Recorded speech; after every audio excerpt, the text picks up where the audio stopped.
What's up, internet friends, founders, and the Entree Pro Curious? You've made it, and you're here. It's Venture Daily with me, Peter Saddington. What's up, guys? I hope you are having a wonderful Wednesday this morning. I hope you are doing well. It is Wednesday after all. It is hump day, my friends, and you're with me. And we have a great show for you guys today. Make sure that if you're here, that you smash the like button if you're on the boob tubes, or if you're listening to me on podcast, which 90% of all of our listeners are listening to us on podcast, make sure that you recommend this to a friend. It's a daily show. We just love being part of your day, informing you of what's going on in technology and the venture capital world, but mostly just technology. One of the things that I love doing during these types of shows is just to give helpful information, especially in the latter segment of every show, the final word from me, mostly to help founders and the Entree Pro Curious. If you're one of those guys, I want to make sure that I'm serving you and giving you information that can help encourage you, inspire you to live your best life now. That's why I'm here, guys. We have a great show for you today. We're going to be covering 3 articles per usual. We're going to be talking about the new CEO of WeWork. You've probably seen that around, and the whole implosion of WeWork and SoftBank. But now looks like they're going to be readjusting their strategy by hiring a real estate, that's right, a real estate consultant of sorts as their CEO. And then, of course, if you've watched the Super Bowl in this past weekend, I'm sure many of you guys had. I didn't. To be quite frank, I didn't even know that it was really happening until the day of. It's not generally within the realm of my life. So I didn't watch it, but apparently a big deal with the Super Bowl was 5G. I bet you didn't know that. Cha-ching for that 5G, guys. There's a lot of turf wars that are coming out from this 5G. And last but not least, we're going to be talking about YouTube and its political stance on misinformation on YouTube. Can there really be too much misinformation? And in our final segment today, on our final word, I want to just talk about a friend of mine who recently pivoted his entire career to something brand new, which is ridiculously exciting. And I want to give you guys some encouragement that even if you've been doing something for a while, it doesn't mean that you can't make a change. It's never too late, friends. That's what we're going to be covering in today's Daily Venture, or Venture Daily.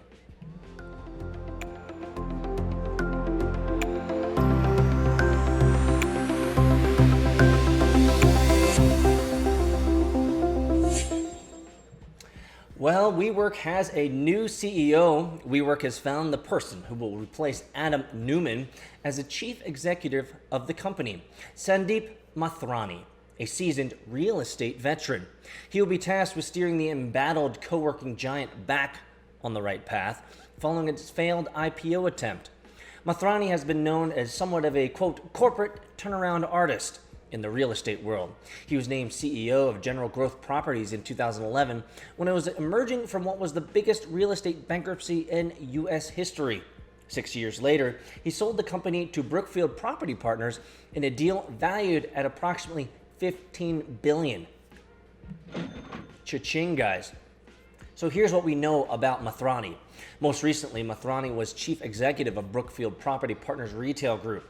At Brookfield, he led an investment in industrious and co-working office space startup that competes with WeWork. Mathrani will join WeWork as CEO starting February 18, 2020, and will report to Marcelo Kluwer, who has helped recruit him to join the company. Kluwer will remain an executive chairman. He will succeed WeWork's interim co-CEOs, Sebastian Gunningham and Artie Minson, who stay at the company during Mathrani's onboarding. One of Mathrani's first tasks will be to help build out the leadership, since so many top executives have departed following Newman's exit. Change of the guards, my friends. WeWork is planning to announce a new board member and a new chief financial officer, chief marketing officer, and chief communications officer soon, according to the Wall Street Journal. Under Newman's leadership, WeWork positioned itself as a tech startup, harnessing the energy of we. It's unlikely that under Mathrani, the company will be more cleanly defined real estate business. Well, here's the question. WeWork was run by a guy who was more of kind of a hippie and a feeler than anything else, and having a new CEO being from the real estate It's not that WeWork's going to get ridiculously clinical, but they're probably going to get ridiculously clinical. I mean, they do need to fix it up after all. In a recent interview with Fortune, WeWork co-founder Miguel McKelvey said, "The leadership team has spent hours and hours and hours to ensure that we have the plan that we'll be able to succeed with. The new WeWork story really is only just beginning." Well, WeWork is one of those really interesting stories that really hasn't been fully played out just yet. Yeah, there was a lot of news about the failed IPO and about basically all of these WeWork offices just sinking and creating debt holes, sinkholes in money. But, isn't that the nature of any type of startup? That there's always the opportunity for massive amounts of failure? And sometimes, just sometimes, what is required is a new changing of the guard. I don't see WeWork as a failure per se. Yeah, people will say it had a failed IPO. What does that mean? It just means that something didn't click, something didn't work. The expectations versus the market appetite for it, they weren't aligned. And so I'm excited to see where WeWork's going to be heading next. Let me know in the comments below if you have ideas around where WeWork will go. Let's go into this next segment here, guys. I didn't watch the Super Bowl, but apparently T-Mobile and others battled over 5G at the Super Bowl. The 49ers and Chiefs weren't the only ones trying to score some big points on Super Bowl Sunday. Verizon and T-Mobile used football's big day to trade shots over each other's 5G networks. So why does this matter? Well, 5G is starting to arrive, and we've covered this in many segments before, but in different flavors and at different speeds. And with all the heavy marketing hype and consumer confusion that has accompanied past transitions from one generation of wireless to the next. To be quite frank, when all of these major telecoms were moving from 1G to 2G to 3G to 4G, was I an embattled consumer? Did I really care? No. All I cared about was the fact that at many times, whenever I was downtown and I had AT&T, it used to just cut off. I tried T-Mobile, but then when I was downtown, it used to cut off as well. And then, finally, after I got married, and I figured, and my wife convinced me to go over to Verizon, did I realize that Verizon's network, at least in the local and regional areas of Atlanta, Georgia, was the best. So, are people really confused about any type of upgrades from 1 to 2 to 3 to 4 to 5G? Not really. I don't know what this guy's talking about. So what's driving the news? Well, things began even before kickoff with Verizon ad touting its speedy 5G service and insisting its existing 4G network is both faster and more widely available than T-Mobile's 5G network. T-Mobile CEO John Legere responded in a blog post criticizing the limited range of Verizon's 5G. During the game, Legere and T-Mobile network chief Neville Ray posted a video on Twitter of a T-Mobile phone getting 5G service throughout the stadium and a Verizon device only getting it intermittently. Shots fired, I suppose. Things really heated up for Verizon after the company's Super Bowl ads aired, with spots devoted to praising first responders. The ads brought up negative responses on Twitter since Verizon had been heavily criticized for throttling the speeds of first responders battling California wildfires in 2018. Wow, I had forgotten about that. Is that really a thing? In the big picture, heavily touted for its eventual benefits of ultra-fast speeds, 5G is just starting to arrive, and we've covered that many times here on this show, Venture Daily. In many cases, they only offer modest speed boost. T-Mobile and AT&T's initial 5G rollout, which uses low-band airwaves or very minimal availability of Verizon's network, which use millimeter wave frequencies. To use either flavor of 5G, customers need to purchase one of the only handful of 5G phones on the market. So what's our thought bubble? Well, none of the 5G offerings on the market are particularly compelling at the moment. What is really needed is a network that first gives consumers enough places where they can use high-speed 5G connections, and second, works with the devices that they want to use, or at least the ones that they want to buy. This will start to become more of a reality next year as everyone upgrades their phones to the phone that you never actually really needed. And that's okay. You're a consumer after all, and you can be forgiven for getting sucked into Apple's marketing spiel. Meanwhile, plenty of other tech companies forked over big bucks for the Super Bowl ad. Here's a couple. Google had a tearjerker touting a Google Assistant and a telling story inspired by an 85-year-old grandfather of a Google employee. Didn't watch it. Nope. Microsoft had a feel-good Surface ad highlighting Katie Sowers, the first woman to coach in the Super Bowl. Well, I didn't know that. Splunk had a head-scratcher that has likely left many people still just as confused as before about what the company does. The ad for password manager Dashlane also seemed unlikely to stick with consumers, though at least it made it somewhat clearer what the company does. Nope. I still don't know. Squarespace Spot touted its website creation prowess with something to a Fargo theme. Nope. And Facebook's ad aired just as the game was getting tight in the fourth quarter, played a familiar refrain, touting Facebook groups. Nope. Well, once again, I'm probably not the best person in the world ever to be discussing, number one, sports, and number two, politics. But we'll start with sports. I just don't watch it, guys. I used to be into sports when I was played soccer pretty much my entire middle school, high school, and college years. But after I got redshirted by playing Division III soccer up in New York, I realized that I frankly wasn't good enough to actually play professional, and I needed to get a real job. I needed to have a real vision for my life, and so I focused on coding, and look at me now, Mom. Look at me now. I've succeeded. Oh, wait. Actually, I probably haven't succeeded because, Nope. most Asian moms just want you to, be a doctor or a lawyer or something like that. So I guess I didn't succeed, Mama. I guess I didn't succeed.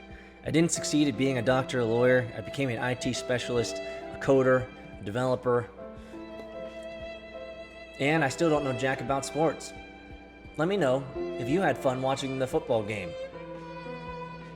If you did, I hope you had a lot of fun. Let's go into our last news bit today. YouTube adjusts online as political misinformation. Well, no, YouTube adjusts line on political misinformation. My B. YouTube will bar videos that lie about the mechanics of an election, the company announced in a blog post Monday, as Axios' Margaret Harding, McGill, and Sarah Fisher report. But YouTube has indicated it remains reluctant to crack down on more broadly deceptive political speech, as some critics have demanded. But here's the question, my friends. How can you really know whether the political speech is good or bad? Isn't all politics just relative to your worldview, your idiosyncrasies, your philosophies of life, and your individual leanings towards social justice? Isn't that how politics works? I didn't know that politics actually dealt in the world of facts. I mean, come on, guys, come in close. Let's be intellectually honest. Has politics ever dealt in the world of facts? Gotcha, bitch. That's probably one of the reasons why I don't watch it. Actually, there's many reasons I don't watch it and I don't listen to it. It's just because everybody's lying. So why does this matter? YouTube's content policies, which are separate from the advertising policies Google outlined in the fall, do not ban political falsehoods at a time when tech platforms are under fire to limit misinformation about candidates in elections. Why can't there be misinformation? Why not? Why don't you let everyone just talk about whatever they want to talk about, and then you can have the general public filter it through? YouTube and Google don't need to be the overlords of which information is best. Let the market decide.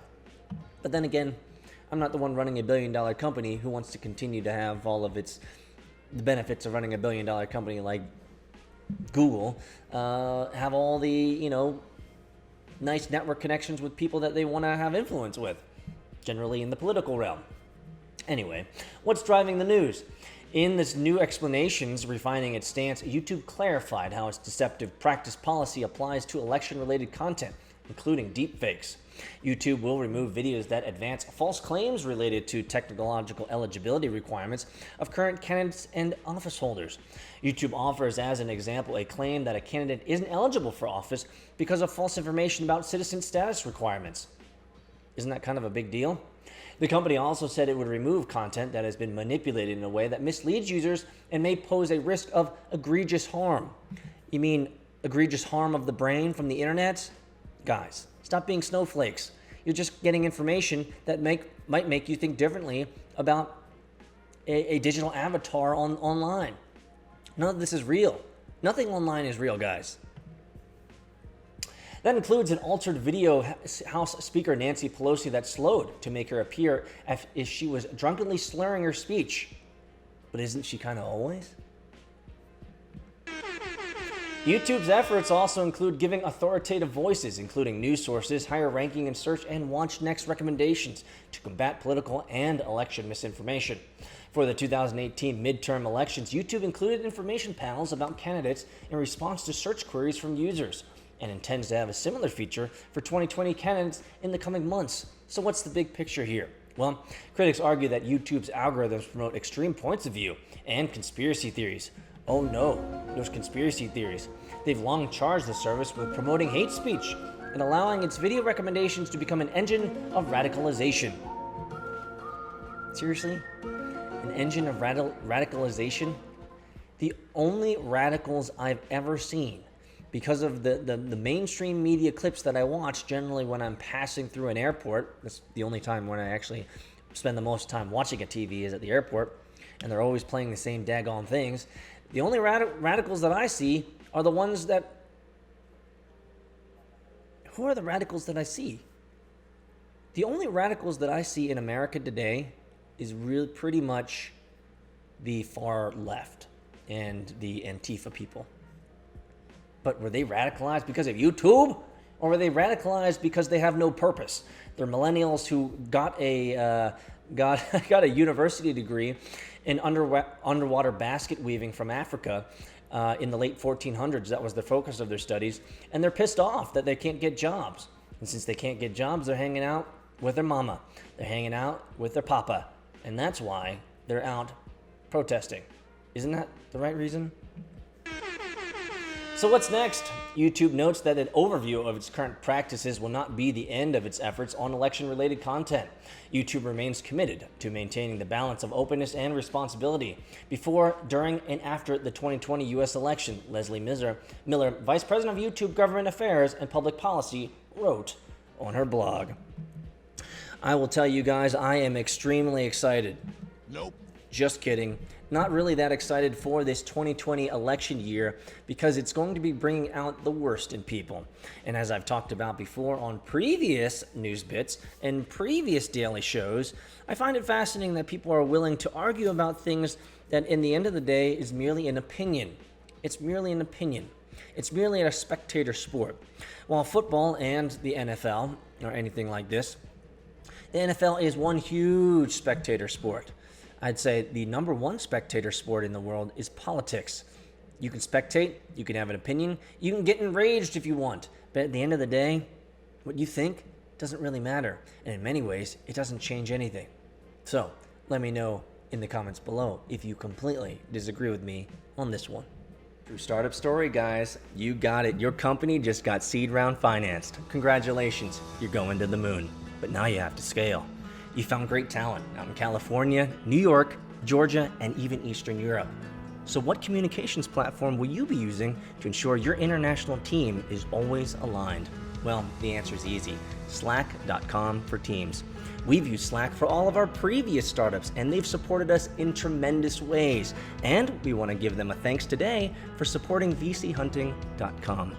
Did you also know that Slack is a great tool for personal use? Yeah, I use my own personal Slack channel to drop in documents, notes, to-dos, and follow-ups to ensure that my workflow throughout the day is right on course. I promise you, if you try out slack.com for personal use, you'll end up using it for your team as well. Go to slack.com to check it out.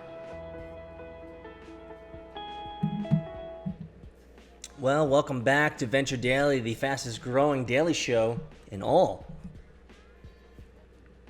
of venture media. We're not going to be covering venture deals today because I wasn't able to collect a lot, and so I'm going to kind of collect them up, and that way we can have those be given to you guys on a day when we have lots of venture deals happening. And I want to roll right into this last segment of today's show, guys, the final word. And the final word is my opportunity to connect with you founders and the entrepreneur curious out there, and those that are self-learners and want to build a brand or a company or something like that for themselves. At the end of the day, I like to help individuals who want to help themselves. Let me tell you a story. I just recently had a friend, and I tweeted about it. So if you're following us on the tweeters, make sure that you do that. Oh wait, I should probably jump into that right now. Make sure that you join our daily newsletter, The Daily Hunt. It's in the show notes below. Also, if you would like to follow me on the tweeters, follow me on the tweeters at AgilePeter. If you'd like to follow me on the TikTokaroos, I'm always giving out daily videos of what's going on in my life and a couple of tips from the Entre Pro Curious and founders out there. So you can always check me out on TikTok at VC Hunting. You don't have to download the app. You can just go to tiktok.com/@VCHunting, and you can always see all the videos that I'm doing. Pretty cool stuff. But let's go into this segment, the final word. I want to talk about a friend of mine, which I tweeted about. He recently just changed his career. He's been into photography for over a decade now and is a master photographer, a master at his craft. He has honed and learned how to do this with exceptional skill. And not only that, is that he's learned to create his own style of photography, his own style of delivery, his own style of the experience that the couple at the wedding have, or the individual during a photo shoot has. He has created an experience that's so unique to him. And you'd think, after all this stuff that I'm talking about, how he's established himself, how he's become in his previous city that he was in. He was the #1 ranked Google search for wedding photographer. What else? Wedding photography and engagement photos, these types of things. He grew his craft, became a master at his craft. And you'd think, with all this, that type of momentum, that type of expertise, that type of knowledge, that type of time, decades into one skill, you would want to ride that out, grow that, become a boss, right? Become even more wealthy because of your skill sets, and just focus on that and grow it. Here's the thing though. Even after close to 15 years being a professional photographer, being a really successful photographer, he's decided to pivot his career. And now he's going to be moving into a completely different realm of work with a beginner mindset. Now, for many of you guys, this might sound scary. This might sound like, hey, you know what? I mean, why would you do such a thing? That's foolery, tomfoolery, guys. Why would you change something so good? I'm telling you guys, life works in mysterious ways, but that's not very helpful. What I really want to say is it's never too late. It's never too late for you to pivot, to change. Yeah, there's fear. Yeah, there's the unknown. But man, when I got off the phone with my friend talking about this, it was amazing how excited he was to get back in the saddle of a beginner mindset, to begin anew, to be educated in a completely new area of work, a completely new area of market, a completely new experience working for a company and not just working for himself. Right? These types of experience are worth leaning into. And I would highly suggest, please, for anyone out there that's been stuck in a job or stuck in a corporate position that you just despise, it's never too late to change. You can always change. You just have to start moving towards it today. So I'll give you a couple things to think about. If you're stuck in a position, or even if you're stuck in a startup, you have to reach out, #1, to new people with new perspectives, ideally in the area that you want to learn, or the area that you want to grow, or the area that you want to go to. You got to start talking to those individuals. They'll give you a new perspective on life. They'll give you a perspective from their side, especially if they're a seasoned and experienced veteran of that particular market. Expanding your mind to the possibilities, the opportunities, and pitfalls of a new pivot, a new career, a new life, a new project. It's really important to surround yourself with people who can give you tons of input and advice on what's going on in that market today, so you can make the best informed decision you can. #2, you got to start educating yourself. Start with Google. Start looking up information on this new area. You might find that you'll create momentum. The more that you learn, the more that you get excited. The more that you get excited, the more you continue to invest time in that. And that moves me to my third part, my third suggestion for all of you guys out there that might want to change your career, pivot to a new area, try a new job, or just, you know what, hang up the boots and start all over. The third thing that you need to think about is this. What you think about is what you will become. Marcus Aurelius said something like this, right? He said, what you think about all day is what you'll become. What you think about all day is what you'll become. So begin training your mind to start thinking about this new idea. Trust me, your thinking will continue to move your actions towards asking other people, engaging with other people, doing searches, self-educating yourself in this new realm. It's never too late to start. Now, for many of you guys who might be thinking, well, man, this is hard. There's a lot of fear of the unknown. Totally get it. And I don't have any great advice for you. Anytime that I've had to make a significant change, yeah, there's been tons of unknowns. There has been anxiety, there's been worry, and there's been fear. The only thing that I can tell you is that none of those fears are real. None of them. You know why? Because all of that is in the future, and the future hasn't come yet. So for you to worry about something that hasn't come yet, it's a waste of your time. I was telling this friend of mine, one of the things that I enjoy about the way that I pivot my life is I just have to jump off the cliff. That's just the way that I do it. When I jump off the cliff, then I become fully committed. Another way to fully commit yourself to something is start putting money towards it. Once you start spending money in this new area, trust me, you're going to want to investigate it and learn about it a little bit more. Because once you put money towards it, then you're really, at least a little bit, slightly committed. I hope this was helpful. And our final word for all of you guys out there that might be stuck in a project, you might be stuck in life, you might be stuck in a career, but that's okay. Even with someone who's 15 years in one area can pivot to a brand, if someone with 15 years in one particular market and one particular job can pivot to something brand new, and I know this guy, then you out there, whether you're one of my internet friends, you're a founder, you're a venture capitalist, or the Entree Pro Curious, you can change too. It's possible. Leave a note below, a comment below if you'd like, let us know what you're going to be doing, if you're going to be doing it. Be assertive, be initiative.